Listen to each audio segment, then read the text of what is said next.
Wilderness guide and depth psychologist Bill Plotkin defines soul as your unique niche in the ecology of our world.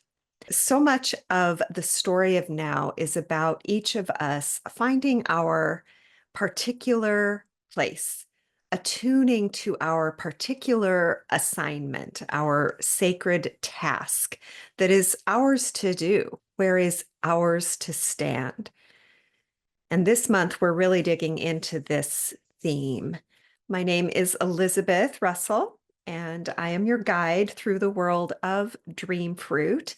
And Dream Fruit is a lunar punk world in which we play with and discover and remember our radical belonging, our deep connection with all of life, the life and intelligence of nature, earth, cosmos, our own bodies, the intelligence that moves between us and the other humans and the other more than human creatures that share this earth with us. That connective tissue is part of the Dream Fruit mission. We are all on a mission to remember ourselves back into that deep matrix of belongingness. We are earthlings in training. And so we tell a story. We tell the Dream Fruit lunar tales for earthlings, moon by moon. And we are in our 6th year of the Dream Fruit story. We are telling this story based on or inspired by the astrology of the moment and also the Sabian symbols or astrological degree symbols linked to each lunation of the year.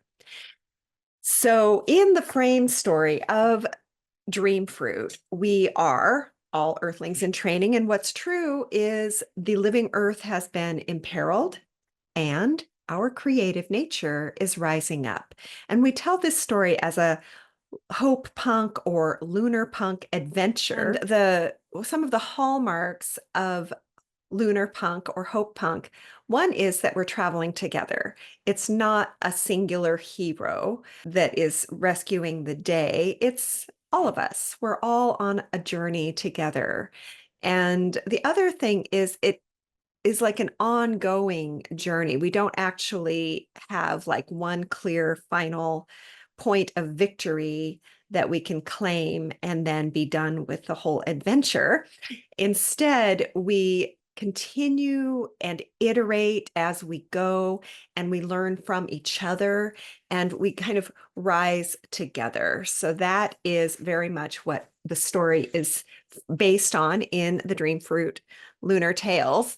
And where we find ourselves, we're now entering into the final lunation of summer.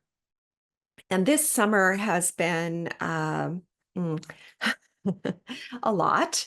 It's been a lot. And a lot of what we've been learning is about how we navigate individualism and the individual and the collective, and how much of what our group agreements are can protect the whole and each individual within the whole. The group is made of individuals, and so the group is better when each individual is in a healthy, safe, resilient state. And so what we're up to this month is telling the story of the individual. The Sabian symbol for this lunation is a man's head. Just that. It's the simple phrase that is connected with the first degree of Virgo, which is where the moon will be new on August 22nd. And so this lunar cycle will go from August 22nd through September 20th. We are entering eclipse season. Yay!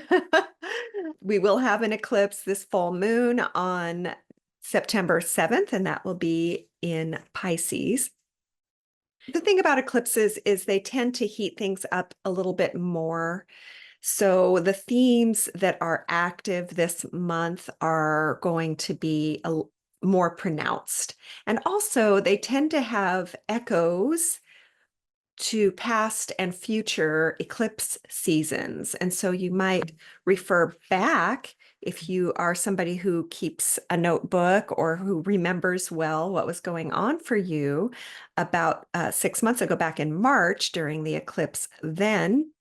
And a lot of the themes in March were about really being sober about what you see, taking that big perspective, that wide angle lens, and seeing what is true from a distance. So there's some objectivity that goes on with it. So whatever realization or bigger picture view that you were getting in March of this year might be kind of finding its way into this month as a theme for you unfolding. So something to look for. The other piece I want to just highlight is the theme in general for our summer months has been breakthrough. I would recommend that you refer back and maybe rewatch the lunar tales from the last 2 moons, and that would be the moon for Cancer season for the Cancer lunation, which was June 25th. And the theme for that lunar cycle was imperative. Really getting clear about what is necessary, what has to happen. And a lot of that month was about confronting the impact of hyper individualism, of ignoring guardrails, of attempting to just do something your way, irregardless of what the collective has already agreed on. And so that was the theme for the first lunar cycle of our summer. And then the other one that we are just coming out of is what we called the daring moon. And the daring moon, the second moon of summer, was our Leo moon, our Leo lunation. And that was, let's see, July 24th until August 21st. There was a lot going on during that time around what it is to step up, what it is to be seen, what it is to be different, or to be willing to jump onto a liberating trend. The image that we were working with during that lunation was of a woman having her hair bobbed, and we talked about, and if you go back and watch that lunar tale video, you'll hear it. We talked about the power of just hair. Like, it was a very literal discussion about especially what women do with their hair through history, how that has shaped social movements and whole cultures. We talked about the woman life freedom movement in Iran, sparked by Hamza Amini's death, and all of the women who were cutting their hair during that time. We talked about the flappers in the 1920s who were having their hair bobbed as a liberatory gesture. We talked about all the women who shaved their heads in the 90s, and bringing our voices into the world in a way that is powerful, that deviates from the normal script. And now we are entering into this theme of distinction. Again, entering Virgo season, of course, we're starting to distinguish. And this image of a man's head is really there to remind us that, yes, we can analyze, we can think something through, we can kind of see it using our keen powers of rational thought. We can sift things out, we can sort things out. Virgo loves this. All like leading into fall, we'll have 2 Virgo new moons. This one at the first degree of Virgo, and then we'll have our next lunation on September 21st. Will also be in Virgo in the 30th degree of Virgo. So we're really getting the bookends of Virgo power. As a Virgo, I am feeling my element and feeling the gratitude really for the Virgo gifts, which really are like, oh, let's sift through this. Let's look at the finer points of it and really see what what's there rather than getting, emotionally reactive, we can, use our heads. We can use our heads and really see what's going on with a little bit of objectivity. So actually, now that I say that, I'm thinking, yes, what I was saying about our prior eclipse season in March when we were playing with objectivity. Now that was a slightly different flavor. And if you go back to the March Lunar Tales video, you will get a picture of what we were dealing with then. This summer has definitely been a summer of breakthrough and will continue to be into September. And we're looking at this contrast between the individual and the collective, and social constraints versus personal conviction, as well as disrupting norms that are inherently destructive. And so that has definitely been in play all summer long. So something that we do inside of the world of dream fruit is we activate the deep imagination. We're really laying some tracks toward this radical belonging. One of those tracks is, playful animism, magical allies, teaming up, feeling ourselves connected with other beings, other people, animate or inanimate, future or past. We're really connecting with allyship.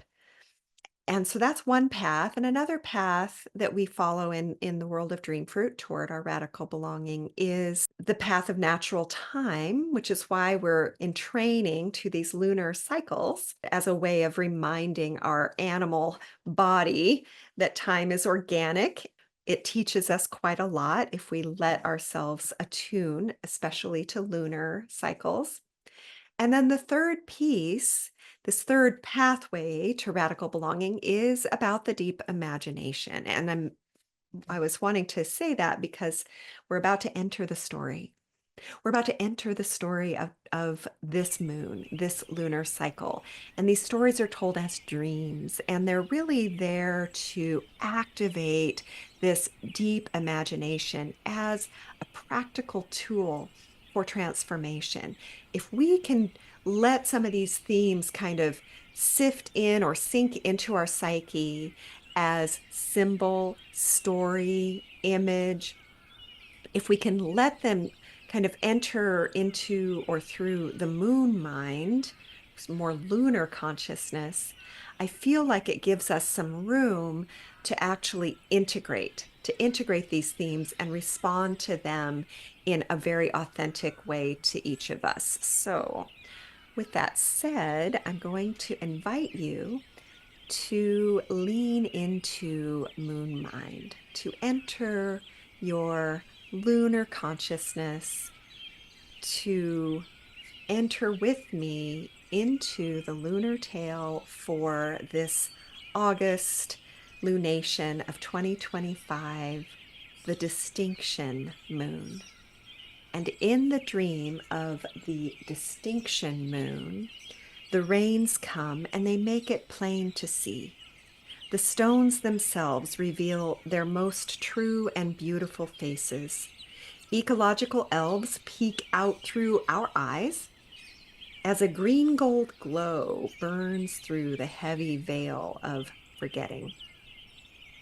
The whole of the forest gathers as living witness to us, the returned earthlings, those who remember kinship. It's a mirror, the forest, yet not a mirror.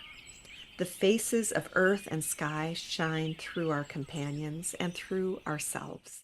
And do we stand in our dignity as guardians to ancestors, to kin, to descendants?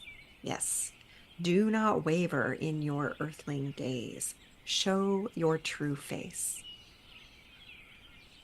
Do not waver in your earthling gaze. Show your true face. So, when we tell these stories and when we're sort of tapping that lunar consciousness, we want to let the images kind of hang out. And it's a beautiful, imagine we're just steeping a nice cup of tea. We just want to let everything sit and steep a little while. So really noticing what phrases or words, what moments in that little vignette in the dream kind of stay with you. So in the dream of the distinction moon, the rains come, and the rains make it plain to see. And in this dream, so we've got the rains, the gift, the life-giving gift of rain, and the stones themselves can reveal their most true and beautiful faces. And behind our eyes, our ecological elves peek out. And this is something we love. We love our ecological elves. We want them to feel safe to come out to play. And a green gold glow burns through the heavy veil of forgetting. This green gold, that forest, filtered forest light that comes through a canopy of trees, filters through and burns through the veil of forgetting. And this forgetting is the forgetting that we are connected, the forgetting that we belong, that we as humans are part of a larger story. May it be that we're entering into a great remembering. And at this point in the dream, the whole of the forest gathers as living witness to the returned earthlings, those who remember kinship. It's a mirror, yet not a mirror, the faces of earth and sky shining through our companions, through ourselves.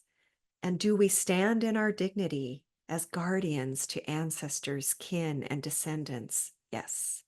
Do not waver in your earthling gaze. Show your true face. So we want to check for how we're showing up, who we believe ourselves to be. You know, the identities that we carry are probably changing. Seriously, the world is changing so much right now. How could we not be changing too? Yes, we sense the world is changing. So, yes, perhaps we must change too. So, this is a wonderful time to reassess like, oh, is this an overblown or, false identity that I'm carrying? How do I stand in dignity and humility at the same time?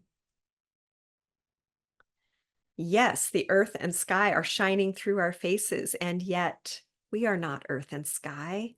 We are a part of the family of earth and sky shining. And so, distinctively, each of us shining distinctively, only you can be what is yours to be.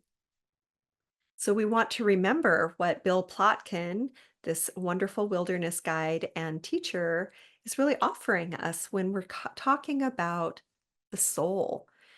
What if your particular soul presence is part of what the great earth dance, the great ecology needs in order to arrive at wholeness? What if you, being true to your soul's path, is part of the medicine? And so this is why this theme of distinction this month matters so much. I'll leave you with this one thing, which is a journal prompt for this month. Who or what do you look to as inspiration? So, as you are kind of exploring your own soul expression and what is authentically yours, notice who and what inspires you. More often than not, we are informed by and moved by leadership that's an expressed authenticity. And when we are seeing somebody showing up with dignity and humility, with that authentic presence, this is theirs to do, this is theirs to stand, fulfilling on their unique eco niche, it reminds us to show up with ours.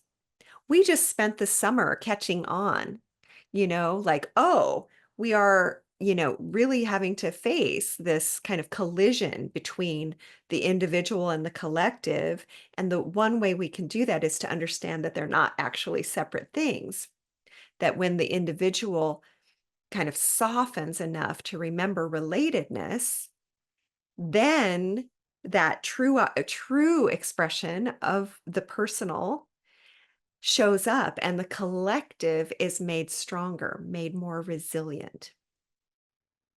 So who or what do you look to as inspiration? Maybe you need to update your personal Hall of Fame and just kind of see what's there. Who's there? What in yourself are you inspired by? Truly. I mean, the other thing that we just did this summer was we went through this daring cycle, this daring theme. So much of that was like stepping up, making a gesture, that sets you apart, a little bit distinct and maybe even in contrast to the overarching trends, jumping onto a trend that's liberatory, that kind of puts you a little bit at odds with the norm, but actually is setting the pace toward the future. Thank you so much for taking this tiny little romp through the Dreamfruit Lunar Tales with me. If you'd like to follow along in the story of Dreamfruit, you're certainly welcome to. You can go to my website and get your own copy of this year's Lunar Tales. And as you probably know, in addition to the Dreamfruit Lunar Tales, which are told moon by moon each year, Dreamfruit includes the Journal Magic for Earthlings, which is a guided moon book. And these two tools play together or separate. And I just was able to do a wonderful video with my friend Elise Crone, where we unpack one of the opening rituals of the lunar cycles that is included in Journal Magic. And you can check out that video below and see how this moon book really is designed to help you kind of greet the moon each cycle and start attuning to those natural cycles of time as part of your journey back to your birthright state of radical belonging. Thank you so much for taking this time with me. May it go well for you. May it go well for us all. Take care.